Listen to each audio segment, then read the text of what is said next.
तव कथामृतम तप्त जीवन। इस दुनिया में एक होता है विष जहर और एक होता है अमृत, और जिसने विष पिया वो महादेव आज यहाँ विराजमान है। लेकिन विष तो जहर जो होता है पॉइजन, आपको कहीं भी दुनिया के स्टोर्स में उपलब्ध हो जाएगा, मिल जाएगा। आप कहीं भी जाओगे तो आपको प्राप्त हो जाएगा। पर अमृत कहाँ मिलेगा? आपने कहीं अमृत देखा है किसी दुकान में, किसी शॉप पर, किसी स्टोर में? हाँ जी, हाँ या नहीं? नहीं देखा? पक्का किसी ने नहीं देखा? हो सकता है हमारे भारत में ना मिलता हो या यूके में मिलता हो कहीं।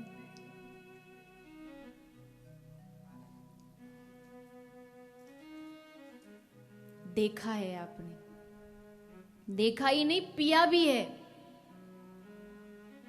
कौन सा अमृत पिया है?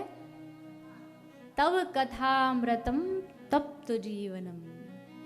भगवान की जो कथा का अमृत है, गोपियाँ कहती है असली जो अमृत है वो तव कथामृतम, तुम्हारी जो कथा है वो अमृत के समान है, कि जो इसका एक बार पान कर ले, उसके पान करने के बाद सदा सदा के लिए अमरत्व को प्राप्त हो जाता, सदा के लिए अमर हो जाता। अमर मतलब शरीर से नहीं, शरीर से तो दुनिया में जो आया है सो जाएगा, राजा रंग फकीर, जाना तो सबको पड़ेगा। लेकिन अमर किस लिए हो जाता है?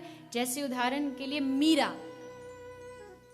मीरा आज भी अपनी भक्ति से अमर है, ध्रुव आज भी अपनी भक्ति से अमर है, भक्त प्रहलाद आज भी अपनी भक्ति से अमर है।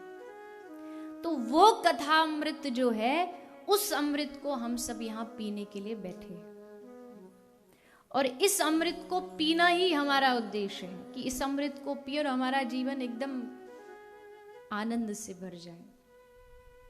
सबसे जरूरी, जीवन में सबसे जरूरी मालूम है क्या चीज होती है?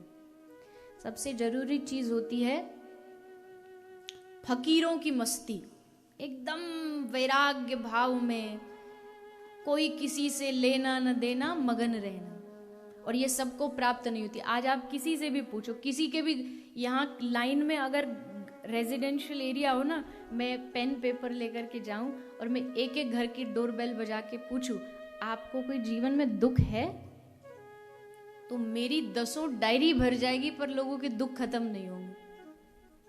एक बार पूछ के देखो आपकी दुख है, तो वो आपको इतने लंबी चौड़ी दुखों की लिस्ट दे देगा कि आपको समझ नहीं आएगा कि इतने दुख है इसके जीवन में। और उसके छोड़ो, हमारे ही जीवन में कितने सारे हो सकते हैं, हमारे ही जीवन में कितने दुखों की लंबी चौड़ी लिस्ट हो सकती है। लेकिन फिर भी उसके बाद भी जिसने उसमें जीना और मस्ती से रहना सीख लिया, तो समझ लो उसने भागवत को जान लिया, उसने भागवत को समझ लिया। जैसे उदाहरण के लिए एक फकीर महात्मा पड़ा था पेड़ के नीचे, एकदम आनंद में मस्ती में सोया था। एक आदमी भागा भागा आया, भागा भागा बोला, अरे महाराज सुनो सुनो सुनो, झोपड़ी में आग लग गई। तो तो वो फकीर बोला मुझे क्या? उसने कहा महाराज तेरी झोपड़ी में आग लग गई। तो उसने कहा फिर तुझे क्या, मेरी में लगी है तो तुझे क्या, घर जा आराम से बैठ। ये जो मस्ती है ये भगवान की शरण में आने के बगैर और कहीं मिल नहीं सकती। ये मस्ती बाबा भोलेनाथ से सीखो। यहाँ विराजमान है, इनके ऊपर कोई पत्र चढ़ा दे तो भी खुश, दूध चढ़ा दे तो भी खुश, जल चढ़ा दे तो भी खुश, जो चढ़ाओ श्रद्धा से स्वीकार कर लेते, एकदम मस्ती में। जो तुम्हारा मन करे वो चढ़ा दो।